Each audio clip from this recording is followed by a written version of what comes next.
Hello বন্ধুরা, আজকে আমি এই দেখো ফুলকপি, এই ফুলকপি দিয়ে একটা রেসিপি করব।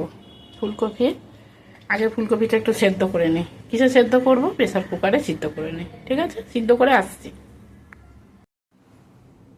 এই যে শুকনো লঙ্কাগুলো ভেজে নিচ্ছি।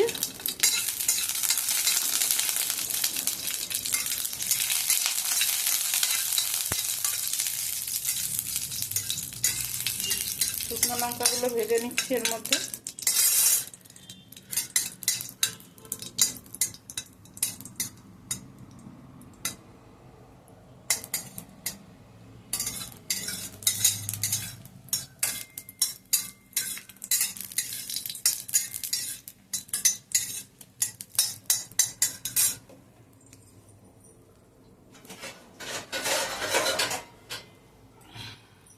যে শুকনো লঙ্কাগুলো ভেজে তুলে নিলাম।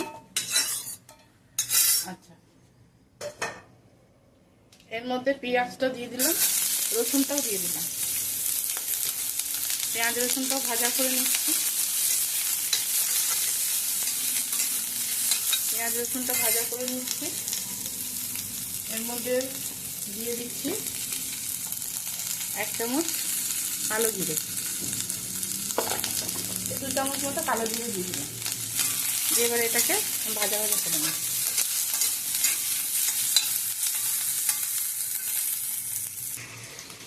ফুলকপিটা এরকম করে সিদ্ধ করে এরকম করে আলু ভাতের মতো মেখে নিয়েছি, ম্যাশ করে নিয়েছি। ঠিক আছে, এবার ম্যাশ করে এবার দেখাচ্ছি। এইগুলো পেঁয়াজগুলো রসুনটা ভাজা ভাজা হয়ে গেছে। এবারে এটাতে আমি মিক্সির বাটিতে এগুলো একটুখানি বেটে নেব।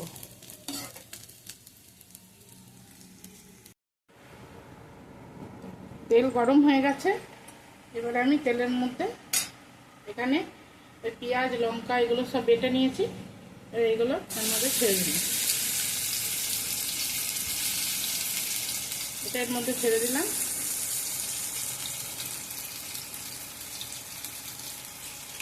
আর যেগুলো কপিগুলো আছে কপিগুলো এর মধ্যে দিয়ে দিচ্ছি। কপিগুলো এখানে ম্যাশ করে রেখেছি, এগুলো দিয়ে দিচ্ছি।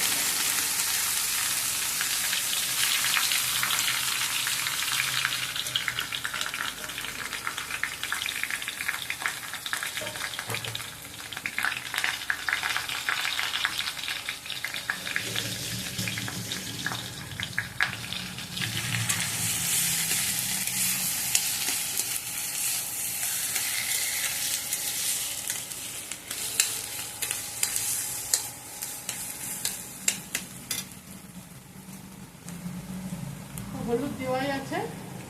এবারে এর মধ্যে পরিমাণ মতো নুন দিয়ে দিলাম। পরিমাণ মতো নুন দিয়ে দিলাম।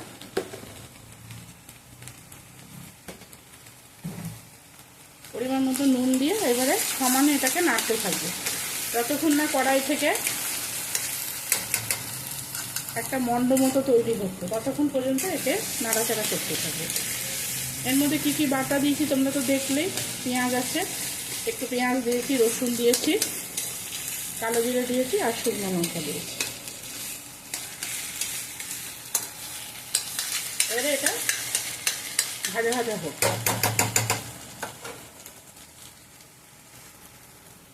আবার একটু নাড়াচাড়া করে দিই, নাহলে নিচটা ধরে যাবে। নাড়াচাড়া সমানে করতেই হবে, বুঝলি? যতক্ষণ না ভাজা ভাজা হবে ততক্ষণ পর্যন্ত। এখনকার ফুলকপিটা ঝোল তরকারি খেতে ভালো লাগে না, তাই কি করব, মাথা থেকে বের করে ভাবলাম যে ফুলকপিটা বাটাই করেই খাই, তাই বাটা করছি।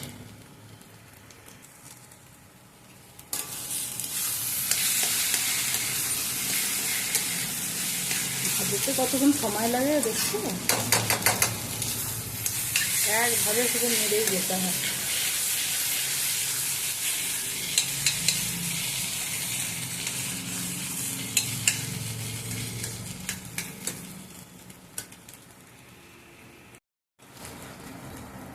এবারে একটু নুন একটু চিনি দেবো,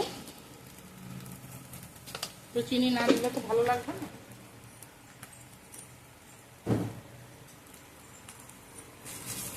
এবার একটু চিনি দিলাম।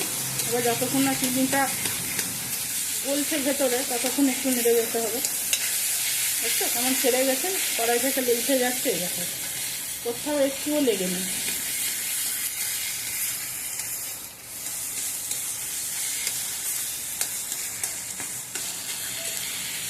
যত ভাজা ভাজা করবে তত টেস্ট একদম অপূর্ব।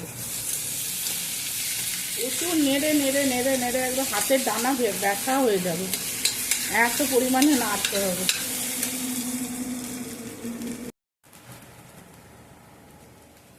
তাহলে দেখো এই যে নেড়ে নেড়ে একদম ভাজা ভাজা হয়ে গেছে। এটাই হচ্ছে ফুলকপির বাটা।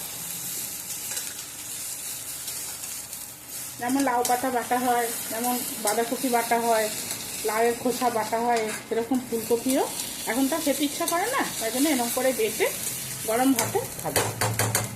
ঠিক আছে, তাহলে আসছি, টাটা।